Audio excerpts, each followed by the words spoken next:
तरबूज सुर्ख व्याग्रा है और आम पीला व्याग्रा है। अच्छा, इतनी ज़बरदस्त चीज़ है।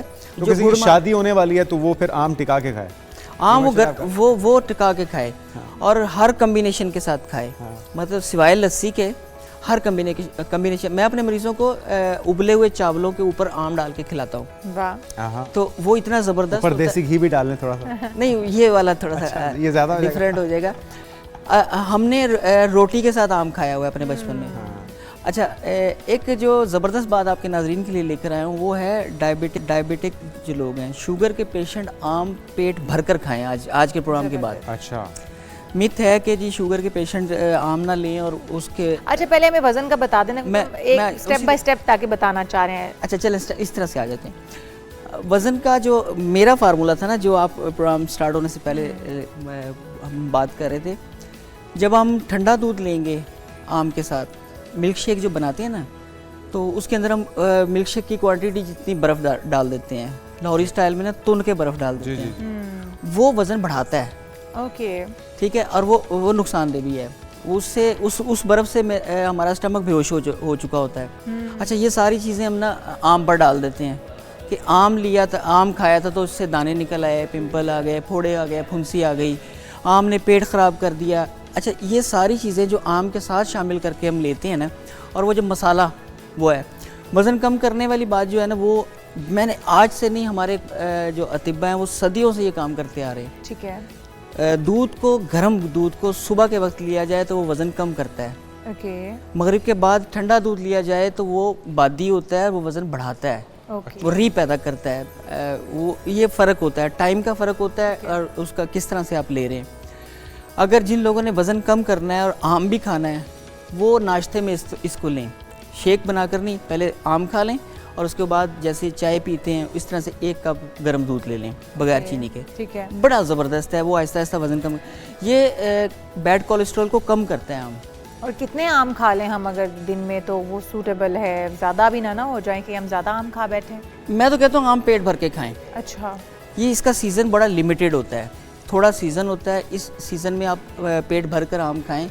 और आम थोड़े तो खाने नहीं चाहिए, आम तो पेट भर कर ही खाने चाहिए। एक पेटी कम से कम। आप तो जो मैंगो लवर्स हैं उनके दिल की बात कर रहे हैं कि आम हो और बहुत सारे हों। एग्जैक्टली, जितने मर्जी आप खाएं, कोई रोक टोक ना हो। तो लेकिन ये शुगर वालों के लिए थोड़ा सा फिर से मैं आपसे चाहूँगा कि चलें, वो तो क्लियर हो गया ना कि आम खाने से, ऊपर से गर्म दूध पीने से वज़न कम होता है, ये मखमसा तो अब क्लियर हो चुका। शुगर वालों के लिए किसी भी स्टेज का अगर शुगर पेशेंट है वो भी इस फॉर्मूले को अप्लाई कर सकता है, जितना मर्जी आम खाए? शुगर पेशेंट जो, हम डायबिटीज़ टाइप 2 की बात करेंगे अब। अच्छा। ठीक है, जो टाइप 1 वाले हैं वो उनका मामला और होता है थोड़ा सा। जो डायबिटीज़ टाइप 2 जिनको इंसुलिन लगती है? नहीं, वो टाइप 1 और टाइप 2 वाले अलग अलग होते हैं। ठीक है। ठीक है, वो जो डायबिटिक होते हैं उनको अंदाज़ा है। हम इसको प्रोग्राम को सादा रखते हैं, ज़रा आसान आसान। ठीक है। तो उसमें एक छोटा सा एक नुस्खा है, बस वो आज के प्रोग्राम के बाद 3 दिन इस्तेमाल कर लें और उसके बाद पेट भर कर आम खाएँ। अच्छा। आम मीठा होना चाहिए, पका हुआ होना चाहिए, मुनासिब, ना वो तुर्श हो ना वो बहुत ज़्यादा पका हुआ के गल जाए। ठीक है, मुनासिब आम। अच्छा, नुस्खा मैं पहले बता देता हूँ जो डायबिटिक हैं उन लोगों के लिए। वो सादा सा नुस्खा है, गुड़ मार बूटी होती है, गुड़ मार बूटी। गुड़ मार बूटी। हाँ, ये हमारा ट्रेडिशनल नेम है इस बूटी का। अच्छा, उसके अलावा चाकसू है, कोड़तुम्मा है, चाकसू कोड़तुम्मा। अच्छा, ये ट्रेडिशनल नेम है, आसानी से नाजरीन को समझ आ जाएंगे। ये हर्बल स्टोर से, पंसार से, हर जगह से आसानी से अवेलेबल होते हैं। इसमें तुख्मे जामन, तुख्मे नीम, मेथी दाना और कलवंजी, अच्छा, इन सारी चीज़ों को हम वज़न ले लें और इसको सफ़ूफ बना लें। अच्छा, सफ़ूफ बनेगा, ये थोड़ा सा कड़वा होगा तो लिहाजा इसको एम्प्टी कैप्सूल में भी भर सकते हैं। अच्छा, एक कैप्सूल सुबह ले लें खाली पेट, एक कैप्सूल शाम को ले लें खाली पेट। ठीक है। ये सिर्फ 3 दिन इस्तेमाल कर लें नुस्खा, उसके बाद पेट भर कर आम खाएं। अच्छा, 3 दिन खाना है? नहीं, उसके बाद लंबे अरसे के लिए नहीं खाना? नहीं, 3 दिन तक आम नहीं खाना। ये कैप्सूल या ये कैप्सूल, ये यानी कि मेडिसिन, ये जो हमारा, इसको फक्की बोल लें, ठीक है, सफ़ूफ बोल लें, कैप्सूल में भर लेंगे तो कैप्सूल हो जाएगा। इसको 3 दिन इस्तेमाल करें, उस दौरान आम नहीं खाना, उसके बाद आम खाना शुरू कर दें। और जितनी देर आप आम खाएंगे ये सीज़न गुजर जाएगा, तो यकीन करें कि आपके HB 3 माह बाद आप HB1C करवा लें, वो कम होगी। अच्छा, वो कम होगी और शुगर लेवल भी नॉर्मल होगा। देखें, शुगर के पेशेंट हो, जोड़ों के दर्द के पेशेंट हो या आर्थराइटिस के लोग, ये लोग अपना परहेज़ कर कर के बेड़ा गर्क करते हैं।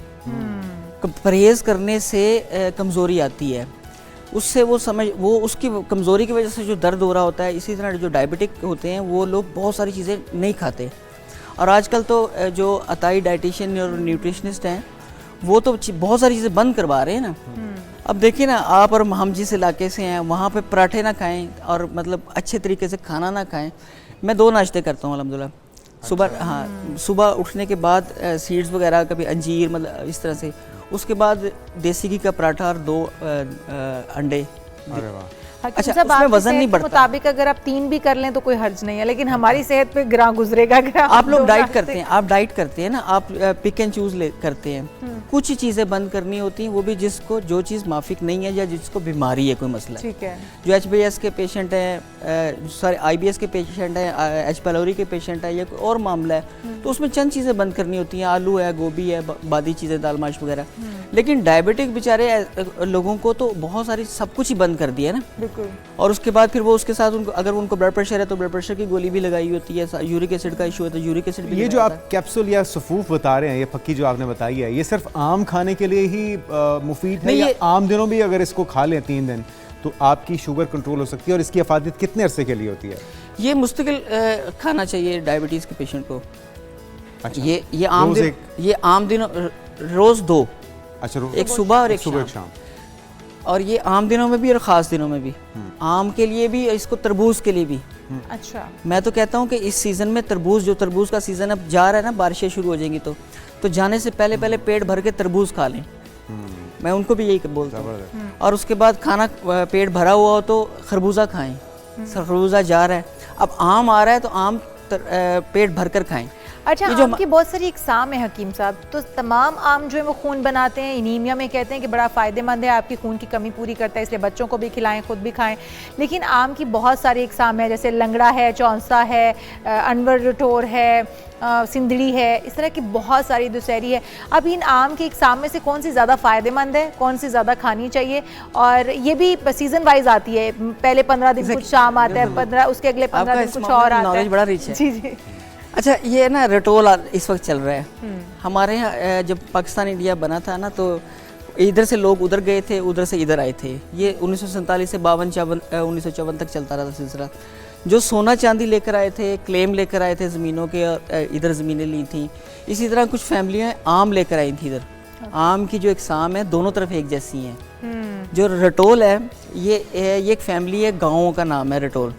अच्छा, ये पहले ज़िला मेरठ में हुआ करता था, अब ज़िला बागियात है वहाँ पर। इधर हमारे यहाँ नवाबशाह और ये सिंध में, ये वो एक ही दादा की औलाद हैं सब लोग। वो बच्चे उधर भी हैं, इधर भी हैं। इंटरनेशनली हमारा अनवर रटोल के नाम से रजिस्टर्ड है और उनका सिर्फ रटोल के नाम से रजिस्टर्ड है। अच्छा, जो आपका सवाल था, इसकी जो ग़िज़ाई है, अफादियत है, जायका थोड़ा सा, कोई तुर्शी की तरफ होता है, कोई मीठा ज़्यादा होता है, कोई जल्दी पक जाता है दूसरे। लेकिन इसके अद्वियाती फ़वाइद एक जैसे हैं। जो आपने बात की वो बड़ी ज़बरदस्त है, वो कि ये जो सीज़न वाइज आते हैं, 15 दिन एक होता है, फिर 15 दिन दूसरा होता है, फिर 15 दिन तीसरा होता है, ये आखिर तक चौसा का टेस्ट लग जाता है तो वो दोबारा लेने जाएं तो कहते हैं जी वो तो ख़त्म हो गया, अब ये वाला आया। जी, ये वाला आया हुआ है। और ये बात अपने नाज़रीन को बताइए, बार बार बताइए कि जो इस वक्त है मौजूद है, जिसका सीज़न हो, वो पेट भर कर खाएँ। जो पहले वाला और जो बाद वाला वो जो लगा होता है। मसाले की मैं बात बताऊंगा। ये जो आम के बारे में गलतफहमियाँ हैं, वो सारी मसाले ने पैदा की हैं। जो ऊपर मसाला उसको पकाने के लिए लगाते हैं। जी, जो मसाला जो पकाने के लिए लगाते हैं ना, वो कैल्शियम कार्बाइड है। और वो इंडस्ट्रियल इस्तेमाल होता है इसका। ये गैस करता है, एसिटिलीन गैस होती है। अच्छा, ये उससे पकाते हैं ना फौरी तौर पर। और ये इतनी ख़तरनाक गैस है कि ये अगर थोड़ा सा सूंघ लेने इसको तो दिमाग में ऑक्सीजन की सप्लाई बंद हो जाती है, कोमा हो जाता है। इस मसाले को, ये मैं लफ्ज़ मसाला इसके लिए इस्तेमाल करूँ, ये डायरिया पैदा करता है, ये पेट दर्द पैदा करता है। और ये पिंपल्स वगैरह भी इसी से होते हैं। ये देखिए ना, अब धोए बगैर आम को चूस लिया तो वो मुंह में चला गया ना, वो सारा केमिकल, मुंह में छाले निकल आए, सारा कुछ वो खाते डाल दिया आम के। तो हकीम साहब, इसको फिर कुछ घंटों के लिए पानी में भिगो के रख लिया जाए अच्छी तरह धो के, तो इसकी जो इसके बैड इम्पैक्ट है वो ख़त्म हो जाएगा? इसके अलावा ये अच्छा बताया। मैं अपने पेशेंट्स को किस तरह बताता हूँ कि रात को आम ले आएँ, अगर पेटी नहीं आई थोड़े आम भी हैं, 4-5 किलो, 2 किलो, 4 किलो, इसको रात को भिगो के उसमें 1 चुटकी सोडा डाल दें, खुर्दनी सोडा। अगर बड़ा बाउल है तो 1 चम्मच डाल सकते हैं, उसको मिक्स करके उस पानी को उसमें ये आम डबो दें, उससे बेहतर हो जाएगा। अच्छा, आपने जहाँ और इसकी इतनी अफादियत बताई आम की, क्या मर्दाना क़ुव्वत में भी इस बेहतरी लेकर आता है? क्योंकि हमने देखा कि आजकल मुख्तलिफ जो हकीम साहब हैं वो मुख्तलिफ कुश्ते बेच रहे हैं, तो ये तो कुदरती चीज़ है, इसके फिर साइड इफ़ेक्ट्स भी कम होंगे। तरबूज सुर्ख व्याग्रा है और आम पीला व्याग्रा है।